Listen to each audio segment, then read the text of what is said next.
ఇల్లు అన్నట్టుగా జరిగింది. ఇది రామారావు గారు నివాళులు 4 పార్టీలతో.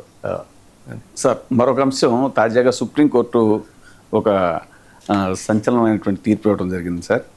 ఏంటనంటే సెక్స్ వర్కర్లని అవమానించొద్దు, అంటే వాళ్ళ పిల్లల్ని తల్లి నుంచి వేరు చేయొద్దు అని ఇలా రకరకాలుగా వాళ్ళకి సంబంధించి ఒక మహిళ వయోజనరాలు సమ్మతితో సెక్స్ వర్క్ చేస్తుంటే పోలీసులు ఆమెపై క్రిమినల్ చర్యలు తీసుకోవద్దని కూడా చెప్పడం జరిగింది.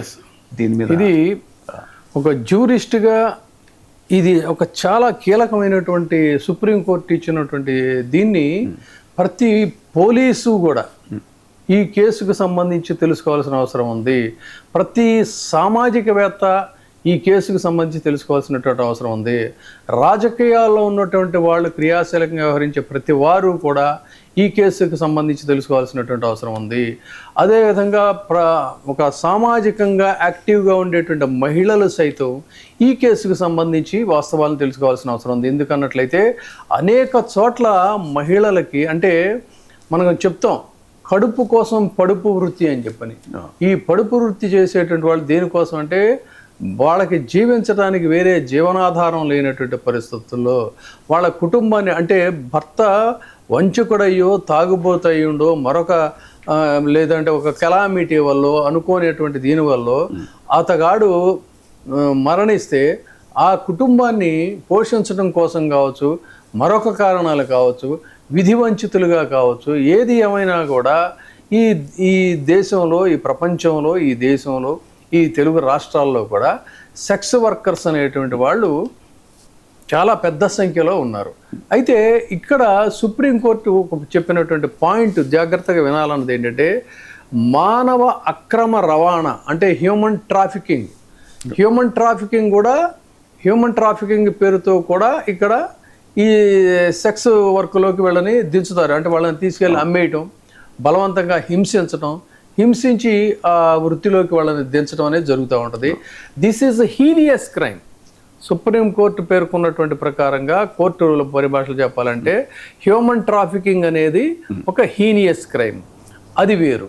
ఈ మానవ అక్రమ, అందుకని సుప్రీంకోర్టు చాలా విస్పష్టంగా ఈ రెండిటికి ఉన్నటువంటి వ్యత్యాసాన్ని తెలియజేస్తూ ఎవరికి హక్కులు ఉన్నాయి, తర్వాత ఎవరు నేరస్తులు, ఎవరిని నేరస్తులుగా పరిగణించాలి, దేన్ని ఎలా చూడాలి అనేటువంటిది కూడా చాలా స్పష్టంగా చెప్పినటువంటి మాట. అందుకని ఈ మానవ అక్రమ రవాణా సెక్స్ వర్కర్స్ మీద సుప్రీంకోర్టు కీలక సారాంశాన్ని కనుక మనం బ్రీఫ్గా డిస్కస్ చేసినట్టయితే, Buddhadev versus state of west Bengal అనేటువంటి ఒక కేసులో తీర్పు చెప్తూ చాలా స్పష్టంగా చెప్పింది ఏంటంటే, భారత అత్యున్నత న్యాయస్థానం సెక్స్ వర్కర్ కూడా రాజ్యాంగం ఇచ్చినటువంటి గౌరవప్రదమైనటువంటి హక్కుకి అర్హురాలు అని చెప్పింది. అంటే ఆర్టికల్ 21 కింద జీవించే హక్కు సెక్స్ వర్కర్లకి వారి పిల్లలకి కూడా ఉంది, వర్తిస్తుంది అని చెప్పని భారత అత్యున్నత న్యాయస్థానం పేర్కొంది. ఇది ఇక్కడ గమనించాల్సినటువంటిది. అయితే అంతేకాకుండా కోర్టు చెప్పినటువంటి ముఖ్యమైనటువంటి మార్గదర్శకాలు కొన్ని ఉన్నాయి. వయోజనురాలు అంటే మైనారిటీ తీరినటువంటి వాళ్ళు సమ్మతి ఉంటే, వాళ్ళు ఆ పని చేస్తూ ఉంటే పోలీసులు జోక్యం చేసుకోవడానికి అది నేరం అవుతుంది. ఒక సమ్మతితో వాళ్ళు ఏం చేస్తారు, ఆ వృత్తికి వాళ్ళు ఇదవుతారు. చేసినప్పుడు ఏంటంటే అది ఇప్పుడు గతంలో జరిగాయి పోలీస్ రైడ్లు జరిగి వాళ్ళని తీసుకెళ్ళటం, అరెస్ట్ చేయటం, ఇలాంటివన్నీ కూడా జరిగాయి. అయితే ఇప్పుడు సుప్రీంకోర్టు చెప్పినటువంటి మాట ఏంటన్నట్లయితే, మెచ్యూర్డ్ ఉమెన్ అంటే టీనేజ్ దాటినటువంటి వ్యక్తి ఇష్ట ప్రకారంగా ఆ వర్క్కి కనుక ఆవిడ పాల్పడితే అది నేరం కిందకి రాదు. సో వయోజనురాలు ఇష్టపూర్వకంగా చేసేటువంటి దాంట్లో పోలీసులు జోక్యం చేసుకోవద్దు అని చెప్పని చాలా స్పష్టంగా చెప్పింది. సో అయితే ఇక్కడ గమనించాల్సింది ఏంటంటే, అదే పోలీసులు వాళ్ళ మీద క్రిమినల్ చర్యలు తీసుకుంటే కూడా అది క్రైమ్ అవుతుంది. అయితే ఇక్కడే గమనించాల్సింది ఏంటంటే, అలాంటి వాళ్ళతో ఎవడైనా బ్రోతల్ హౌస్, ఎవరైనా మహిళైనా మగాడైనా ఆడదైనా సరే బ్రోతల్ హౌస్ నడపడం, దళారీ వ్యవస్థ నిర్వహించడం, తర్వాత మైనర్లని ఈ కార్యక్రమాలకు వినియోగించడం, బలవంతంగా ట్రాఫికింగ్ చేయటం, రవాణా చేయటం, ఇవన్నీ కూడా మాత్రం ఏంటంటే తీవ్రమైనటువంటి నేరాలుగాను సాధారణ ఒక మాదిరి నేరాలుగా పరిగణించాలి. తర్వాత రైడింగ్స్ చేస్తుంటారు వీళ్ళు పోలీసులు. ఆ రైడింగ్స్లో సెక్స్ వర్కర్లని అవమానించొద్దని చెప్పి కూడా స్పష్టంగా చెప్పింది. చాలా హీనంగా చూస్తారు వాళ్ళని. అలా కాకుండా వాళ్ళని అవమానించొద్దు. బ్రోతల్స్ మీద దాడి జరిగినా కూడా స్వచ్ఛందంగా వాళ్ళు ఆ పని చేస్తున్నటువంటి వయోజనుల మీద వాళ్ళని అరెస్ట్ చేయటం కానీ, వాళ్ళని వేధించటం కానీ, వాళ్ళని క్రిమినల్స్గా చూడటం కానీ, బాధితులుగా చూడటం కానీ, ఇవన్నీ కూడా చట్టవిరుద్ధమైనటువంటి వ్యవహారం అని కోర్టు హెచ్చరించింది. పోలీసు వ్యవస్థను హెచ్చరించింది. తర్వాత మీడియాకి కూడా ఒక హెచ్చరిక చేసింది. రైడ్లు, రెస్క్యూ ఆపరేషన్ల సమయంలో సెక్స్ వర్కర్ల ఫోటోలు తీయటం, వీడియోలు తీయటం, అంటే ఇది వాళ్ళ ముఖాలు కనిపించేటట్టుగా వాళ్ళ గుర్తింపుల్ని ప్రసారం చేయటం అనేది కూడా అది కూడా క్రైమ్ అని చెప్పింది. వాళ్ళ యొక్క ఆనర్కి, వాళ్ళ గౌరవానికి, వాళ్ళ భద్రతకి, వాళ్ళ కుటుంబం మీద ఇది తీవ్రమైనటువంటి ప్రభావం చూపిస్తుంది కాబట్టి ఇది కరెక్ట్ కాదు. తర్వాత పిల్లల్ని తల్లి నుంచి వేరు చేయొద్దని చెప్పింది. అంటే పిల్లల్ని వదిలేసి వీళ్ళని అరెస్ట్ చేసి తీసుకెళ్ళిపోతారు, అది తప్పు. ఒక తల్లి సెక్స్ వర్క్లో ఉందనే కారణంతో మాత్రమే ఆ బిడ్డని పక్కకు తోసేసి బలవంతంగా ఆవిడని తీసుకెళ్ళటం, వాళ్ళిద్దరిని వేరు చేయటం అనేది కూడా ఇది చాలా క్రైము. కాబట్టి ఈ ట్రాఫికింగ్లో బాధితులు ఎవరున్నారో అది తెలుసుకొని మీరు వ్యవహరించాలి.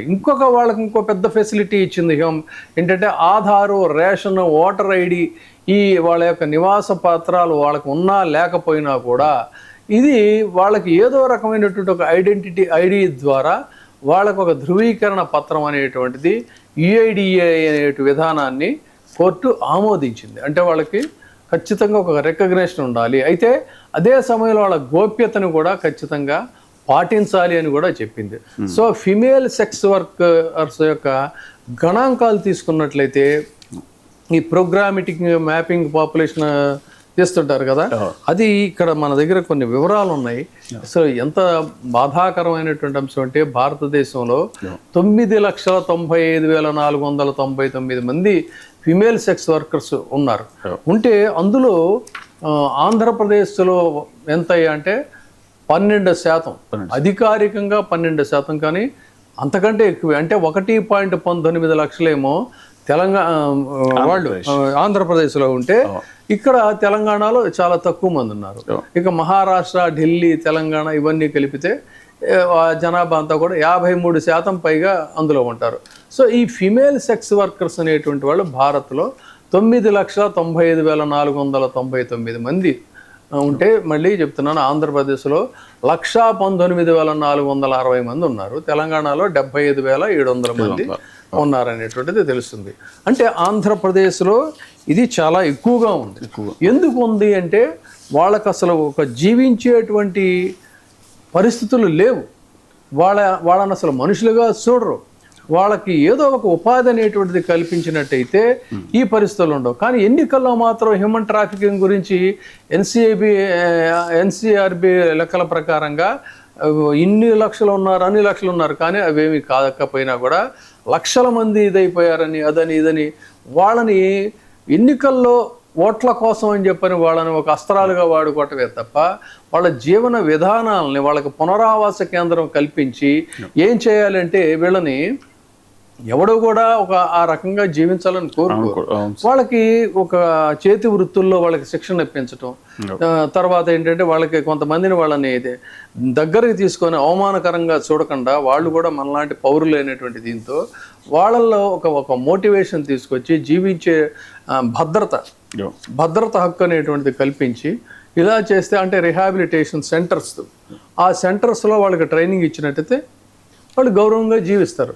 మరి మీరు మత్సుకైనా సరే చెప్పండి, ఆంధ్రప్రదేశ్లో ఇంత సంఖ్యలో కనుక వీళ్ళందరూ ఉంటే వీళ్ళకి ఎన్ని రిహాబిలిటేషన్ సెంటర్లు నిర్వహిస్తున్నారు ప్రభుత్వం తరఫున? వాళ్ళకి ఉపాధి కల్పించేటువంటి పనులు ఎన్ని చేస్తున్నారు? ఎంతమంది గౌరవంగా జీవిస్తున్నారు చెప్పండి? అది ఉండదు.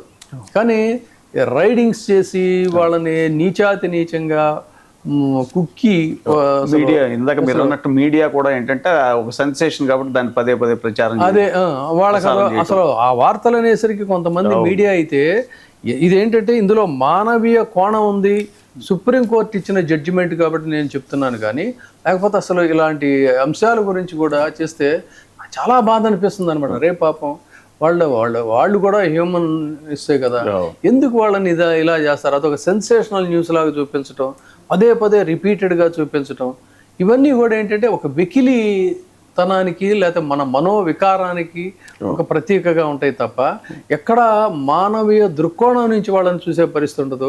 ఈ రోజున సుప్రీంకోర్ట్ ఆఫ్ ఇండియా ఆ పని అనేటువంటిది చేసింది. సో ఖచ్చితంగా వాళ్ళని ఏంటంటే ఇలా అవమానించడం కాదు. తర్వాత ఏంటంటే హ్యూమన్ ట్రాఫికింగ్ వేరు, వాళ్ళ మనోభీష్టానికి చేసేటువంటి హ్యూమన్ ట్రాఫికింగ్ కి సంబంధించి కూడా